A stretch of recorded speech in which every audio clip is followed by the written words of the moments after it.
Hi, everyone. My name is Anthony Ruggiano, and in 1988, I was struggling with addiction, and I went into a treatment center. I set up a helpline number, which is 855-963-2113. That's 855-963-2113. That number, phones will be manned 24 hours a day, 7 days a week. So if you're struggling with addiction, or you know someone that is struggling with addiction, please call that number and let me help. I will be hands-on. I will be personally involved in the person's recovery. They will meet me. They will spend time with me, and I will help them live a life beyond their wildest dreams.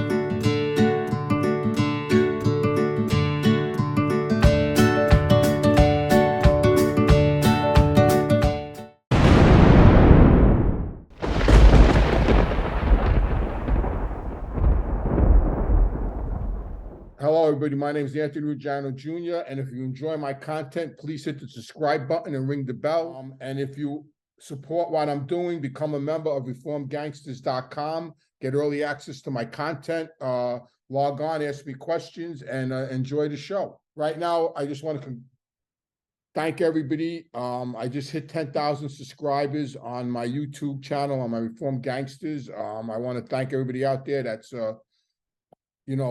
became a member and subscribed. And if you want to take it a step further, Patreon would welcome you with open arms. And this week I have a viewer poll. I had a feeling people were going to ask this question because it had to do with someone getting arrested and going to jail. And it's a question about someone I really don't care about, but I still don't like to see anybody go to jail, and said, should Alec Baldwin be in jail? 1,100 people voted, which is a nice number. 50% said yes and 46% said no. Should he go to jail? I mean, he should pay some kind of consequence for what he did. And if it considers, does it pay to put a guy like that in jail? Is he going to learn anything by it? He's not a criminal, but he should definitely suffer some kind of consequences behind his behavior. That's just my personal opinion on it. I don't want to put anybody in jail. But the guy did point the gun at a woman's face. He pulled the trigger. She's dead. She had a family. This guy don't want to, admit to what he did. He did it. I'm sure he wasn't alone in it. Someone had to put a bullet in the gun. There was other people involved that are just as guilty as him. He should pay some kind of penalty for it. That's about it. So the main segment tonight, what people want me to talk about, is a fella that, I knew him. I really didn't know. I knew him. I wasn't a personal best friend with him, but, Bobby Borriello, who unfortunately was murdered in his driveway. As far as, what I could say about Bobby Boriello is he was a gangster. He was a tough guy. He was with another crime family before he winded up with the Gambinos. I believe he was with the Colombo family at first, and then they released him to John. I think, from what I understand, he hooked up with John Gotti in prison. And it's funny because John hooked up with a lot of guys in prison and took them under his wing, and they wound up being with him when they all got out of jail, because he always had a soft spot, John Gotti, for convicts. I think that's one of the soft spots he had with me too, that I was a convict at a young age. At 23, I was in prison, and he sort of liked that, there was sort of like bonding for him.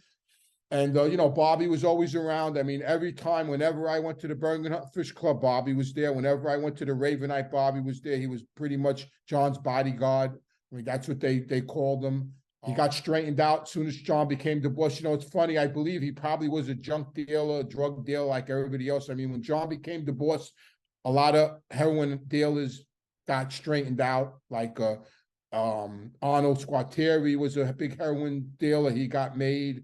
A lot of guys, like the first batch of guys that went in, Bobby Borriello was one of the first batch of guys, along with Tony Pep, Jojo Carrazza, Iggy. They all went in right away. They were the first crew of guys that John made when he became the boss. So Bobby was always around. He was very close with John, always smiling. I was out with him many times with John, in the Pastels, the Brown Derby, a couple of other places we'd run into him with John. Club A in Manhattan. We went to Club A quite often. That was a club in Manhattan. That later on, that became Scores. At first it was called Club A. Then they redid it and it became Scores, the strip joint Scores that the Gambino family ran. Greg De Palma ran it, and and Mikey Scars and John Jr.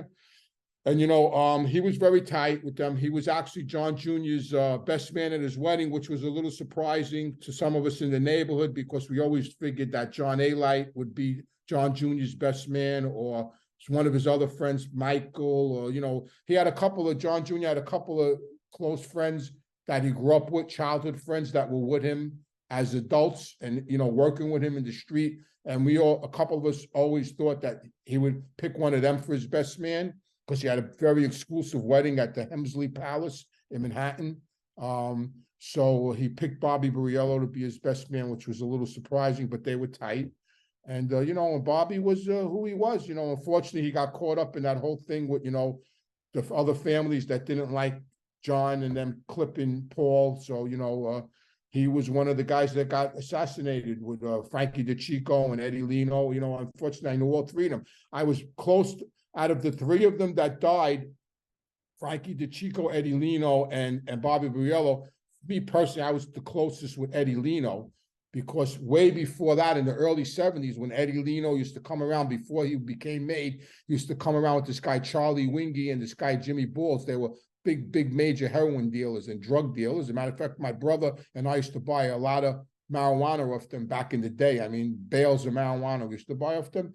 That's it. That's all I could say about Bobby. Okay, so I got some questions here, and one of them is, who was the Bergen crew in your eyes?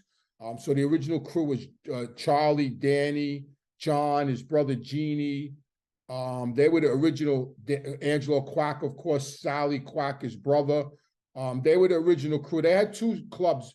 The Bergen crew was split at one time. They had a club on Sutter and Crescent in East New York, and they had the Bergen Fish Club, the Bergen Hunt Club. They used to go back and forth, like Johnny Caniglia and a lot of guys, and Tommy Sneakers would hang out on Crescent Street but go to the Bergen. And then eventually they all went over to the Bergen. So it was John's immediate crew, guys.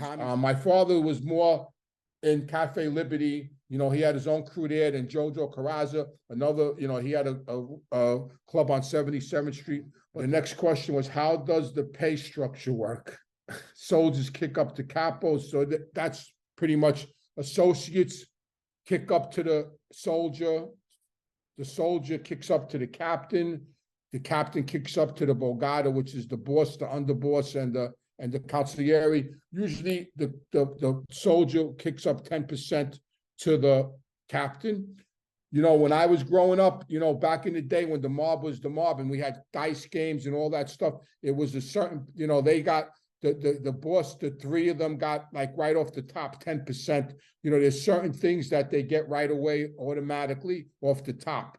They get a percentage of crap games before the casinos and all that. Christmas, they get big money on Christmas. Like my father would get envelopes, and then he would give the captain envelopes. And, you know, at one point, my father told me that that Neil, Paul, they used to straighten out. They used to meet every Monday night. There was a restaurant on 49th Street, right up the block from oh my God, the UN, right up the block from the UN. There was an Italian restaurant on 49th Street. I used to go, and they had a back room. When you walked into the restaurant, it was a restaurant, then you go up a couple of steps, and they had a back room, like a private room. And every Monday night, Paul, Neil Della Croce, and Joe Gallo, who was the consigliere, would meet there, and they would get all their envelopes dropped off. And my father would go there on Monday nights once in a while because he had to discuss with them. My father ran the Tapers Union for them, which was the sheetrock union. My father had the union in the 5 boroughs. He ran that union for the Gambinos. So he would go there like once in a while on a Monday night to bring them the union money and to talk to them about the union. And he told me they used to whack up $75,000 a week. They would whack up, the three of them. Every week they would get $25,000 a piece from all the illegal stuff that was going on in the family. And this was back, I'm talking back, you know, in the late 70s, early 80s. So that's how the structure goes. The associates kick up to the soldiers, everything goes from the bottom up.